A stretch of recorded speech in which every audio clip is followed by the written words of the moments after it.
Hi everyone, welcome back to HardReset.Info channel. Today I'll show you how to change date format setting on 7 M300 dash cam. So as you see, I already have the dash cam in my hand, and all you need to do is just a mini USB cable plugged into your charger and a phone with 7 application. Once you have it installed, just click on the application. It will guide you how to connect to your webcam.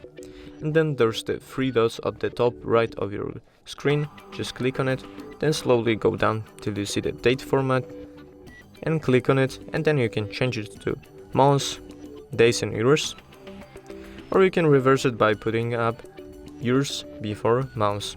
Thank you guys for watching this video. I hope you guys enjoyed this video.